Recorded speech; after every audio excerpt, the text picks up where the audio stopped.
Hello again. In this video I will be showing you how to repair a flat roof. Now, like me, there are lots of times when you may need a low cost, simple, fast, no flame flat roof repair. And for instance, these could be to stop the initial leak while you get a quote for a new roof. This is particularly useful in peak times when roofers are busy and hard to come by. Or maybe you want to check with a professional later on to see if the roof is worth repairing properly. Or like me, in this case, I simply want to buy myself a few months before undertaking some major work. In my case, a flat to pitch conversion. So spending a lot of money now on it really doesn't make any sense. Now, this is my roof and I inherited it when I bought the house a few years ago. It's not pretty to look at and it's got quite a few faults. But up until last week it was at least relatively waterproof. Like many homeowners, the first sign that all was not well was a slight smell of damp after a prolonged downfall of rain. Then we noticed this damp patch inside the house here. And if we take a closer look, you can see the obvious brownish tinge that a water leak or roof leak tends to get. The first thing to do is to get a measurement internally. And this one's right near the outside edge of the roof, so I only need the width measurement and not the depth. The photo isn't very clear, but the tape measure here reads about a metre or 40 inches thereabouts. Okay, so now we know where the leak is, let's get outside and take a look on the roof itself. Well, the first thing you can see in this roof is lying water, but worse than that is the visible ridges and hollows on the roof itself. The flashings aren't pretty to look at, but at least they're chased into the wall and the mortar is crack free. And these upstand flashings don't seem to be too ripped or damaged either. It's this general area here I'm really interested in though. And if I just get a bit lower down, it's not just ponding or holding water, you can actually see the roof structure underneath has sunken a little bit. Over here there is also an old repair on the roof, but it seems fine and it is a little distance away from the problem. Now I'm simply going to place a tape on top of the roof like this and compare what I can see with the measurement of about a metre or 40 inches that we measured earlier from inside. Now there are two rather obvious problems in the general area. A large split here and this smaller split here. And if I just zoom in for a moment, you can see both of these cracks in slightly better detail. Now these cracks are quite obvious, but it doesn't necessarily mean they are 100% of the leak. So I'm going to have a quick look elsewhere now. Here I'm testing the drip flashings with a pointing trowel, but any sort of blunt thin blade will do. What I'm looking for is dry joints or lifts near the drip that could contribute to the leak inside. On the whole, they seem fairly sound.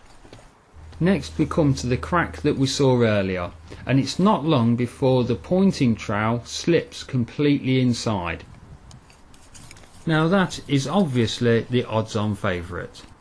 What I'm going to use is a commonly available fibre reinforced acrylic sealant that most roofers will carry with them for doing temporary repairs, just like this. Although it's not commonly available in DIY chains, it is found in virtually every roofing yard and often vastly overpriced in builders' yards too.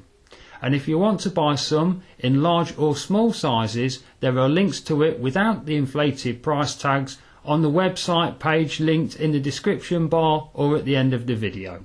Before we start using it though, let's see just how effective it is. First, I'm going to simulate a flat roof leak that we can easily see.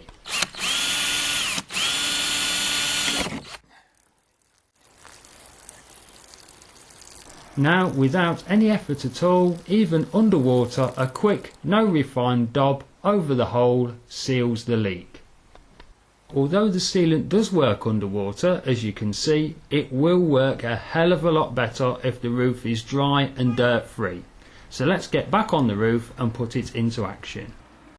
After sweeping off as much water as humanly possible, rub the rag vigorously over the roof in the area to be repaired.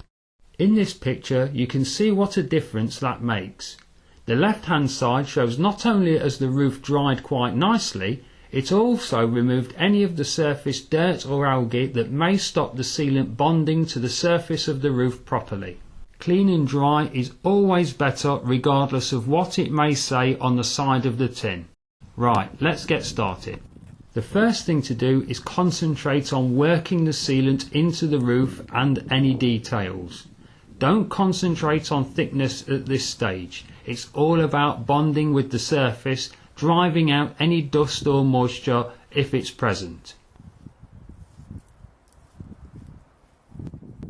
These green mineral flecks can be troublesome. It's just a matter of being persistent and working it in. Once you're happy with the initial bond, go back with a large dab of sealant and build up the thickness. The tin will have guidelines, but generally what you're looking for is a depth of 1 to 2 millimeters. Now, I don't actually think that there's a leak on these drips, but for the sake of 10 minutes of work, I might as well give them a little bit of waterproofer to cover my bases before I move on to the larger splits. This is particularly important at the site of any join or split you may want to seal. And as you can see, I'm making sure any sealant is particularly thick in these areas.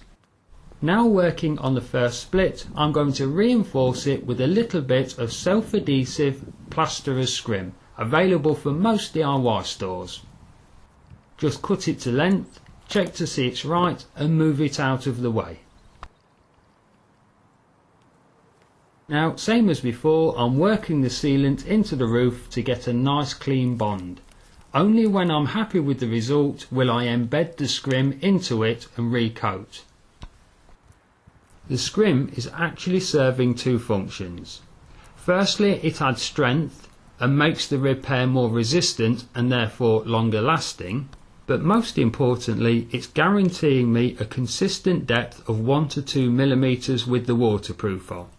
And it's inconsistency of application depth that's one of the main causes of failure with virtually any liquid waterproofer, either trade or DIY. As you can see, I've treated 1 or 2 more suspect areas than I initially thought, but now I'm on the main split. Again, I'm forcing the sealant into the roof and into the crack wherever possible, not just lightly skimming the surface. It's very important not to skimp.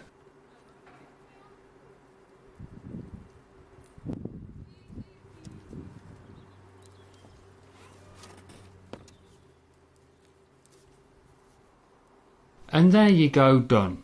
Yes, it's not pretty to look at, and no, it won't last forever, especially on a tired old roof like this one.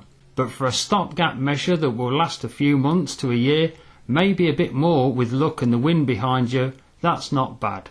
And for half an hour's work, I'm nice and dry until I strip the roof off and convert it later on. If you want to see other types of flat roof repair, like lead, concrete, asphalt, EPDM and fiberglass, please follow the links to the website. Anyway, that brings another video to an end. Thanks for watching.